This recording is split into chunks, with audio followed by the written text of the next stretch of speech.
Good day. This is News Compact reaching you from Rulers World Television in Battle.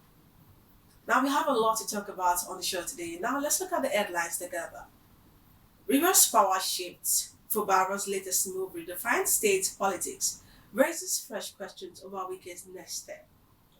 Nigeria US move closer to security pact as Rep more recount visit. In the same way, terrorist attacks Kogi Church, abducts 20 while arms supply allegations surface in Kwara.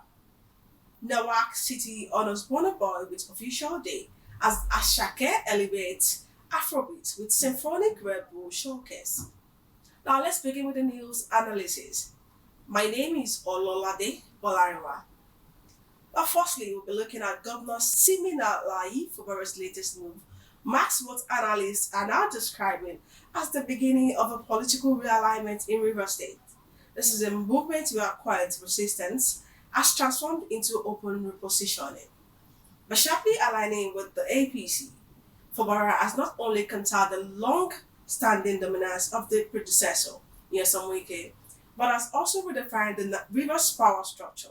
This is no longer a Cold War. It is a declaration of political independence. Now people are saying, will Wike fight back?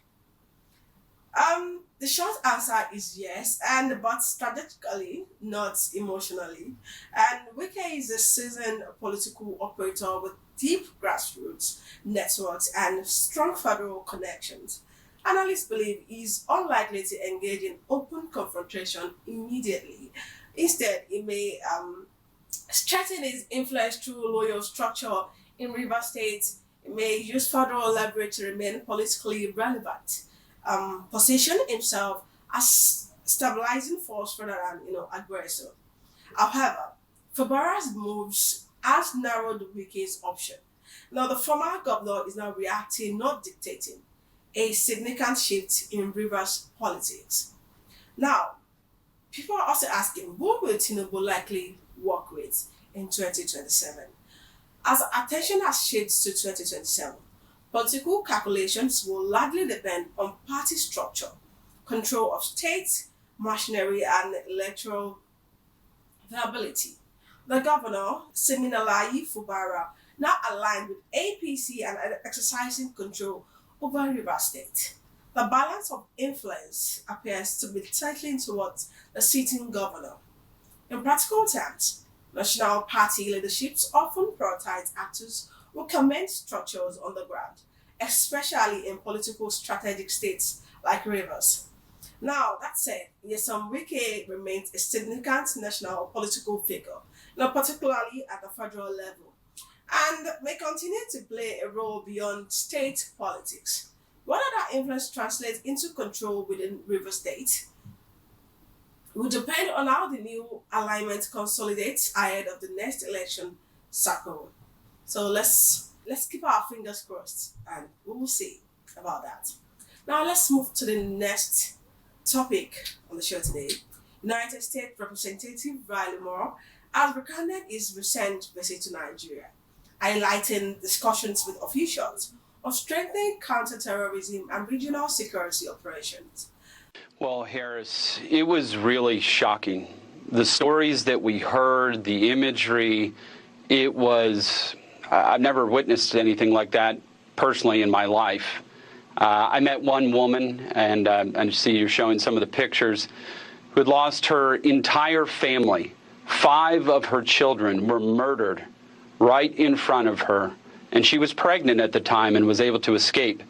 She had that child at an internally displaced camp, and I mean, you could just see that her soul had literally left her body. And there are countless stories like this. Another woman was attacked. Her family was attacked. She lost her husband, her 2 daughters, and they murdered her unborn child. Now, Moore noted the importance of intelligence sharing, joint training, and coordinated action to tackle growing threats from terrorist groups, bandits, and criminal networks across the country.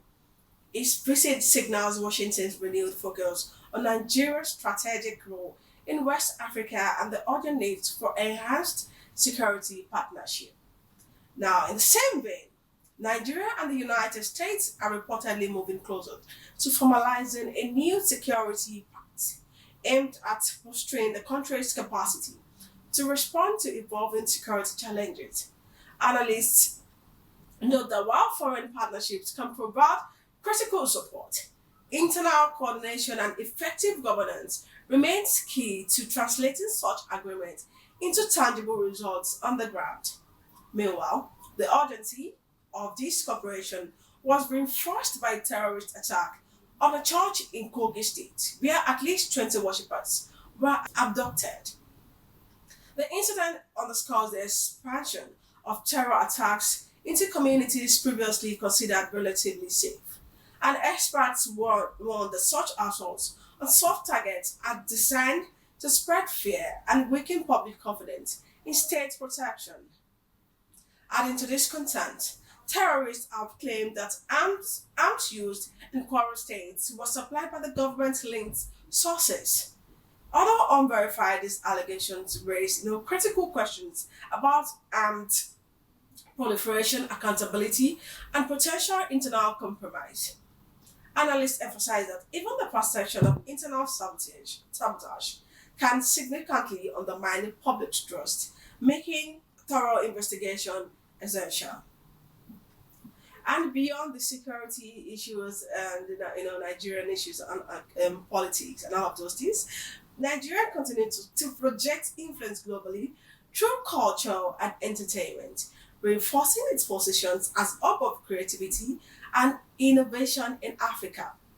New York City in the United States has officially honored Burna Boy Odogu with a dedicated day, recognizing his immense contribution to music and his pivotal role in promoting African culture on the global stage.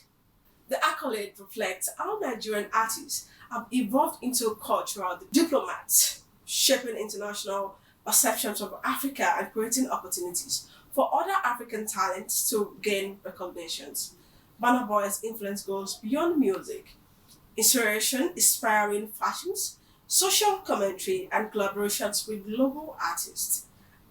Further solidifying Nigeria's footprint is the creative economy.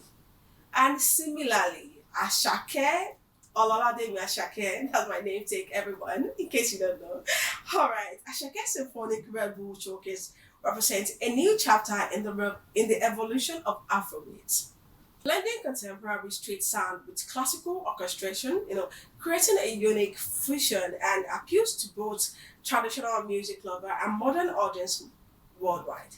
Cultural commentators know that this performance demonstrates the versatility and sophistication of Nigerian music, elevation Afrobeat from mainstream popularity to a form of global respected artistry.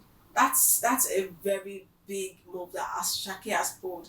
And if anyone has watched those videos, even though I've seen the videos, even though I wasn't there live, like those videos were so soothing to watch.